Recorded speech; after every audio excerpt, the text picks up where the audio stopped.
Alright, Speedromizer community, the time is here, the moment you've been waiting for. We are all set up for Pirates.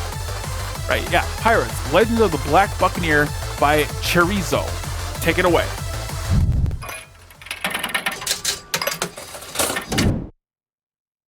Hello, my name is Cxerizo. Today I will be running Black Buccaneer. I just got world record. And my teacher is Cydia. Hello, I'm Cydia. My pronouns are she, her, and I'm very proud of my student who's not only broken the world record today, I should say, but also on previous occasions.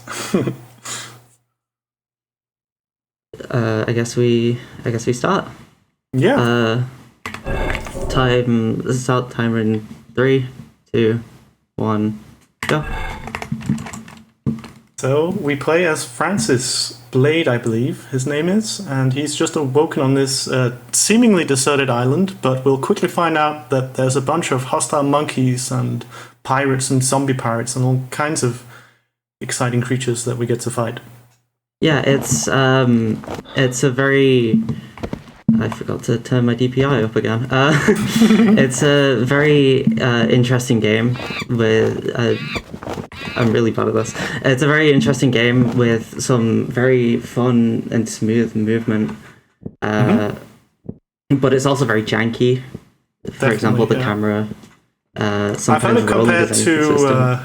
I've heard it like being called a budget Prince of Persia, like the 3D Prince of Persia games. I haven't played any of those, so I can't confirm that, but... Yeah, I do believe it's something like that. I've never played a Prince of Persia game either. So here we just found our ship, which crashed into this island because of some storm. We didn't watch the intro cinematic. Yeah, with the speedrunning version, when you're speedrunning this game, we don't have like cutscenes or music. We only have the in-game ones.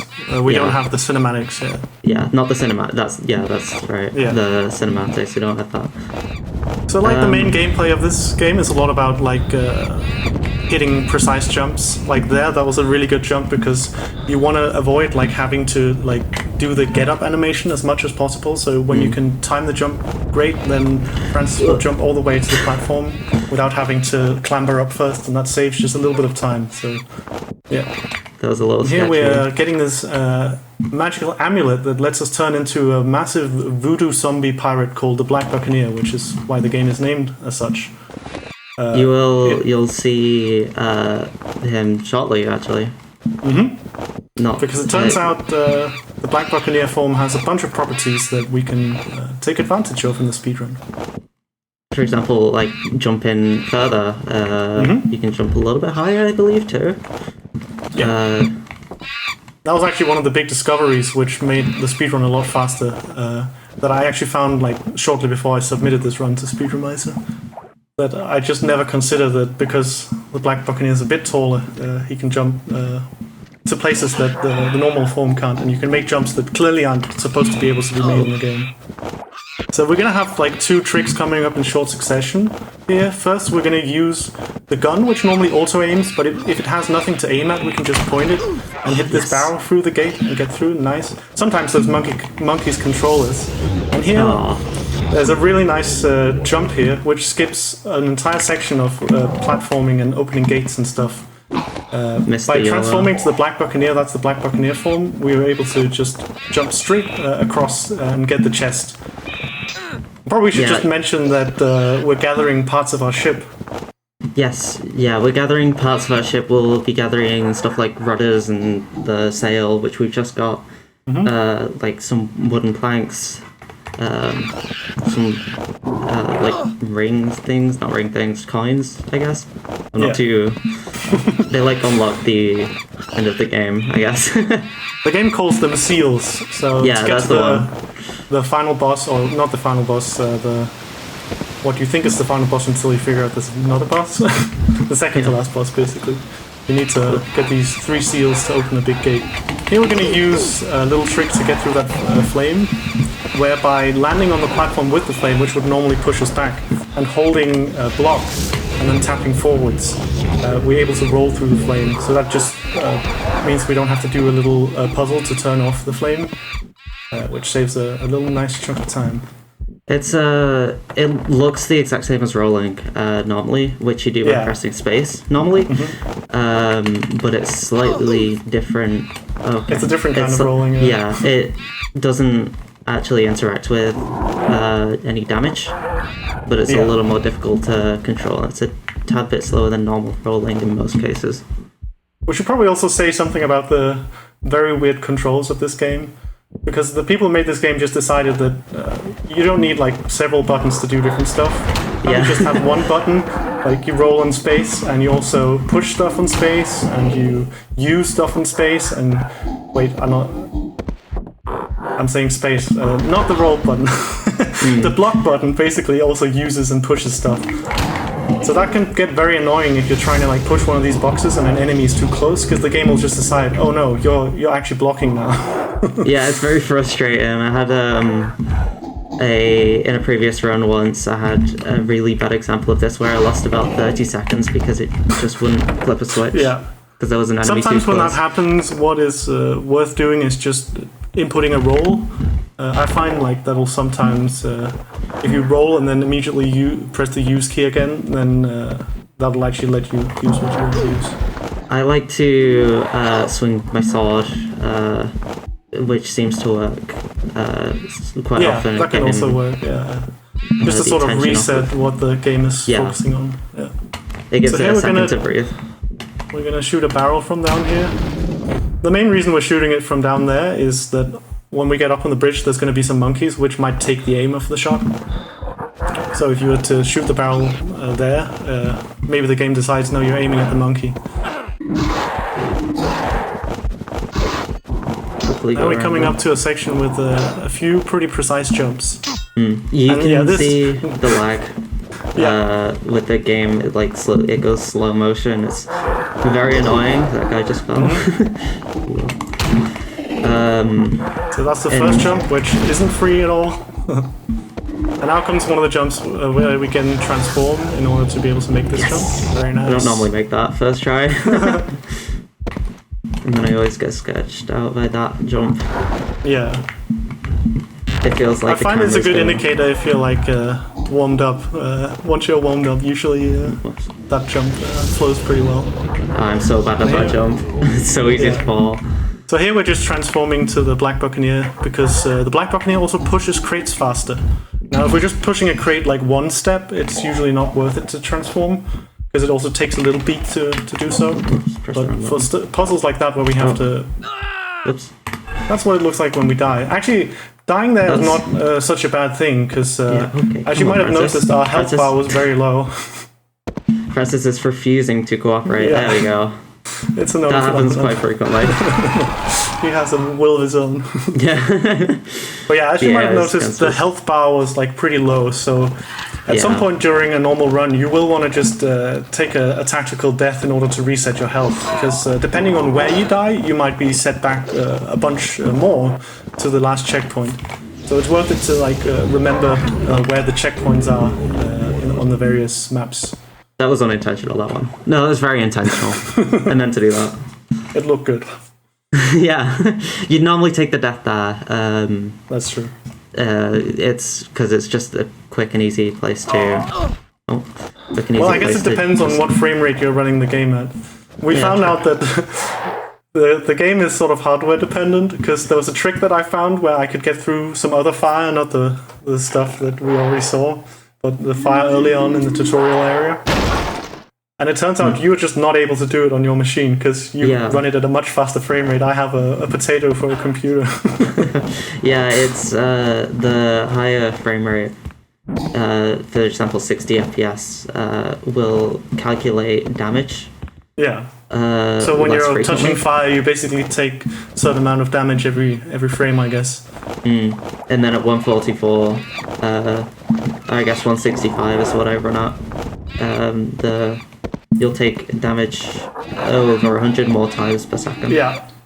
And actually, what I told you about with the time I ran this game at NSG, where a lot of stuff didn't work as it was supposed to, Another thing that happened there was I took damage like instantly. I just got zapped by all the fire.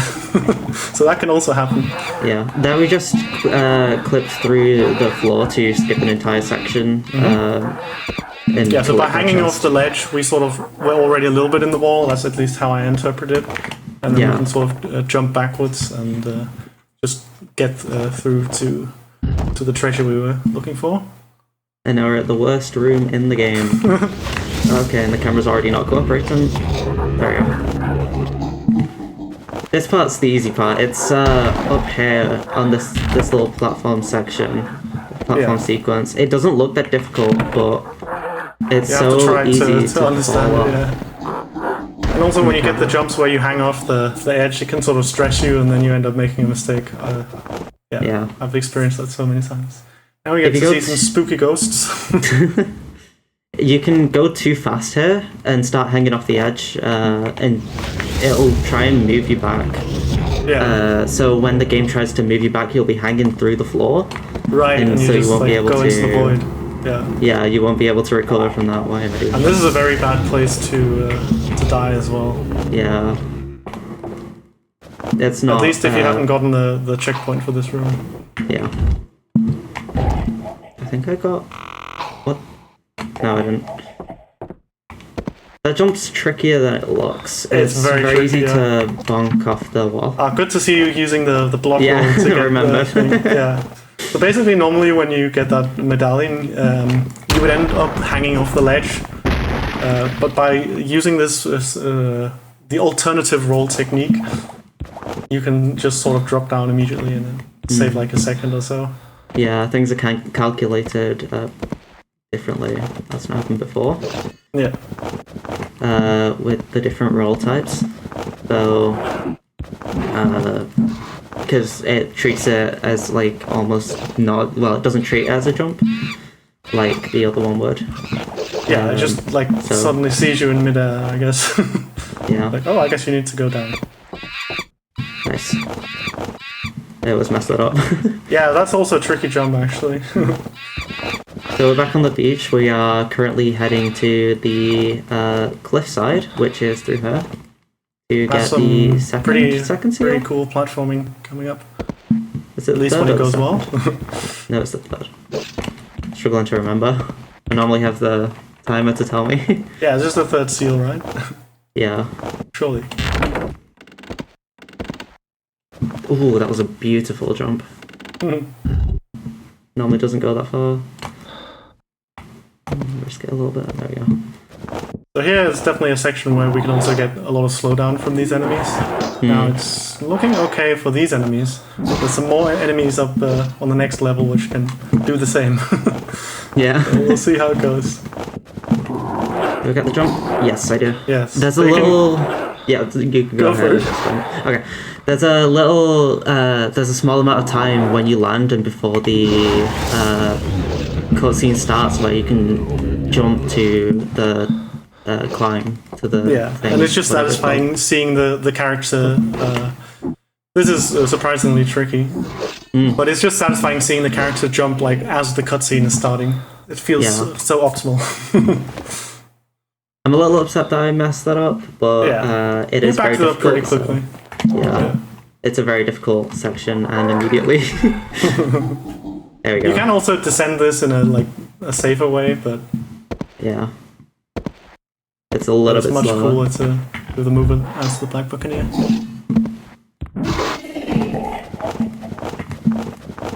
All right, so now we have the 3 seals, so that means we can go encounter the what's the name of the boss? I forget. Le-Born or something. Yeah. Who's apparently this escaped slave, I think, so we're actually the bad guys in this game.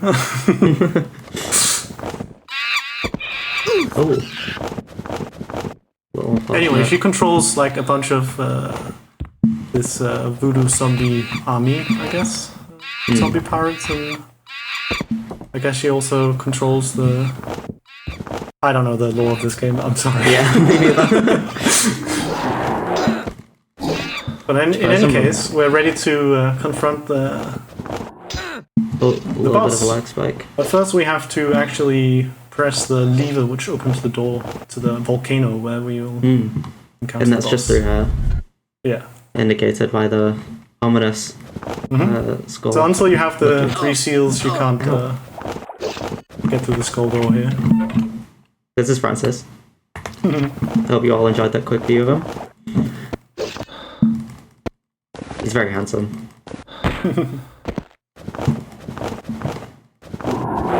I always nearly go the wrong way there, every time.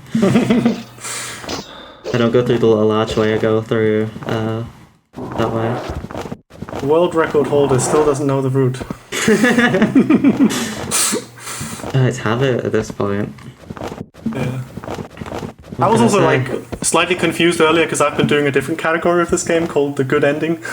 So I was expecting you to go to help the pirate girl, and I was like, what? Oh, it's any percent.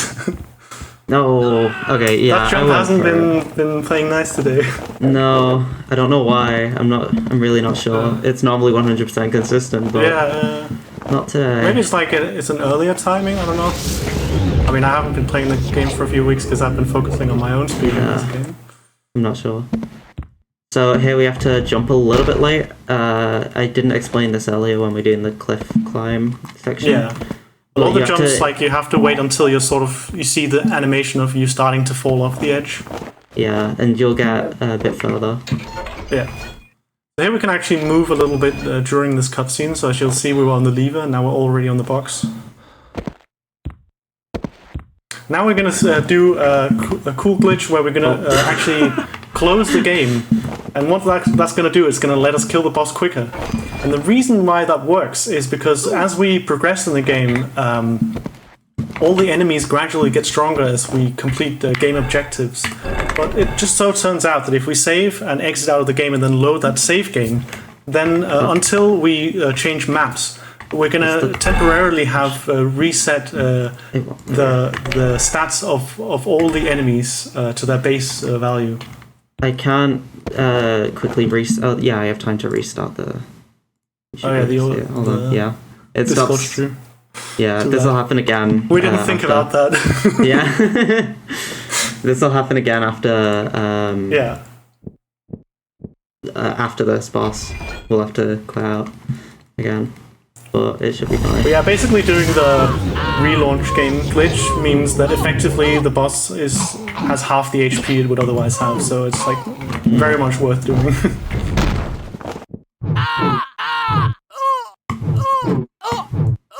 So against this boss we do like one specific combo, and every now and then she switches position.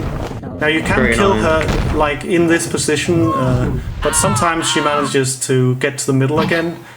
We haven't quite figured out exactly what makes the difference, but it's definitely faster if you can kill her here. Now you'll also see that we're blocking these attacks. It's because whenever we swing our sword as the Black Buccaneer, the blue meter at the top of the screen goes down, and if it goes all the way down, we actually turn back into our standard form, where we do way less damage. So it's worth it to just block and get the meter up a little bit, so we can continue to be in the form where we do the most damage. Yes. Cool. That's going quite fast, actually. It's a good run. Apart from those couple mess ups, this is a really good run. Yeah, very solid. There we go. So now we finally have all the parts for our ship, and we have to watch this cutscene of them being applied. And I guess we're just going to sail away into the sunset. Definitely no secret boss coming up. Guys, don't no forget to hydrate. foreshadowing earlier. Nothing is about to happen. No, absolutely nothing. I love this cutscene. Oh my gosh! Francis still thinks he can sneak on. Oh my gosh! Crap! No way. So yeah, as you remember, we do the same thing here. Exact same thing here. Save and quit, and you won't be able to see the game from now. It's just not. I don't have any time to. Okay, so I'll just pretend I know what's happening. Yeah. So we're going to use the cannon and time shots, so we eat the crab's energy blasts. You have to like have it at a certain height and get the timing right, but it's pretty easy to get the hang of. and that saves us having to like attack with normal attacks, which do practically no damage to the crab until it gets below a certain amount of health and gets stunned, and then we would be able to man the cannon. That's like the normal way of doing things. But by being able to eat the crab shots with the cannon, we can make quick work of it. How's it going? You'll notice that if I move the cannon quite slowly, there's a lot of the sound effects. It's just it's a weird thing because this game wasn't made for. I'm wasting time. Time is about to be once this cutscene has ended, and time. That is time. Let's go. GG. Yeah. What was the final time? It was. Okay, I'm gonna pull it up on the stream here. Seems to be sub 20.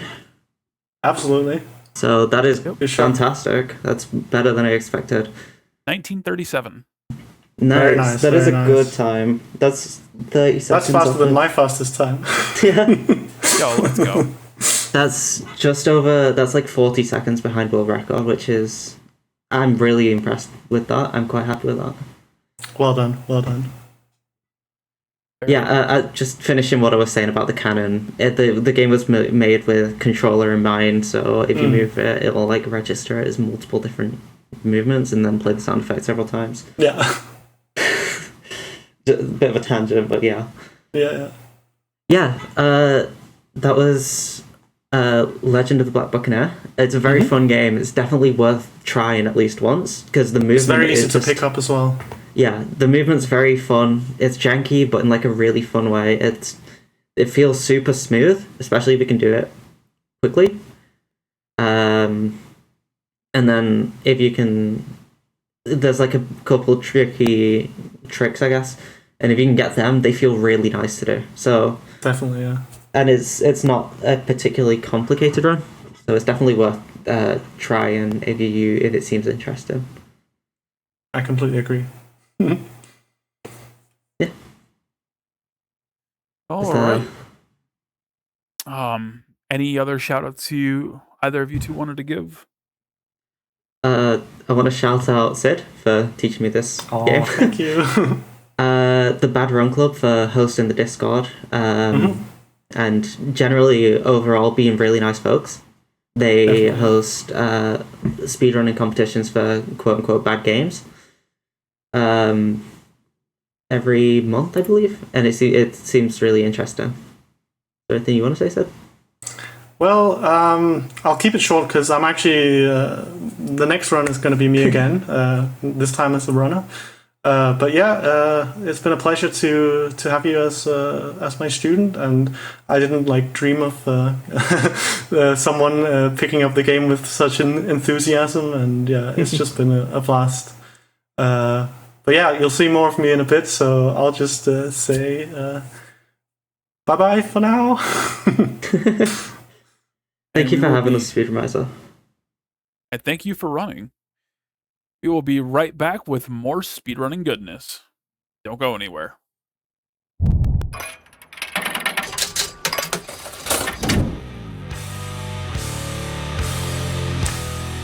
Fantastic. Oh. And now I'm here. So, welcome back to Speedromizer 7, the marathon where what you submit is not what you run. And if you think that this is an interesting concept, you'd like to give it a shot, check out our Discord, speedromizer.live/Discord. Over 150 runners have learned 200 individual speedruns since 2023. Runs are shuffled across all runners, and they have 90 days to learn their game. Like I said, give us a check. Come check us out. We'll be right back. We're getting set up for the next run.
right, Speedromizer community, welcome back from that lovely ad break. I'm hoping they weren't too boring.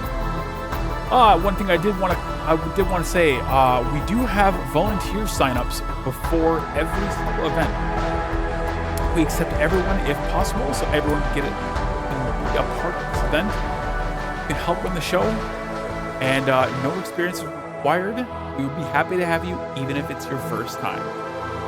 And if you would like to learn more about hosting, volunteering, etc. for these events, come check out our Discord at speedromizer.live/Discord. We are getting set up for our next run of Rebel Transmute. Give us just a little bit more time. We'll be right back.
Hey, welcome all of the raiders from Shochu's stream. Thank you for that lovely raid, and to everybody that is joining from that raid. We are Speedromizer. This is a charity marathon with a twist, where what you submit is not what you run.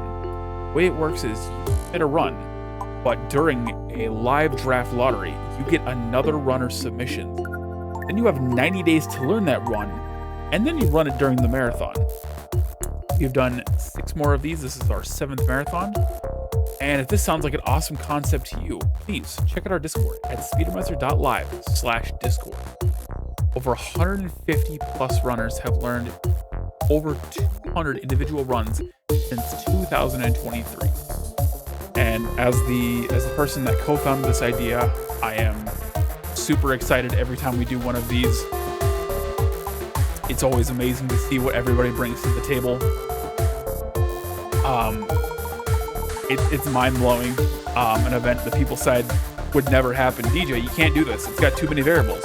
DJ, you can't do this. What if people don't learn their runs? What if people do this? What if people do that? Well, I can tell you that every variable that everybody gave myself, Two Worlds, and the initial team has happened and then some. Pretty sure we've gone through so many variables. We're currently we've gone past letters and we're through to numbers.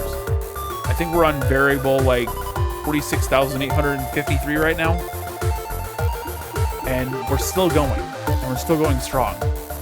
Number 7 is almost done. We're at 1262 in terms of donations. If you would like to contribute to our lovely charity, QMUNITY, please get your donations in. !donate. And give us a little bit. We'll be right back.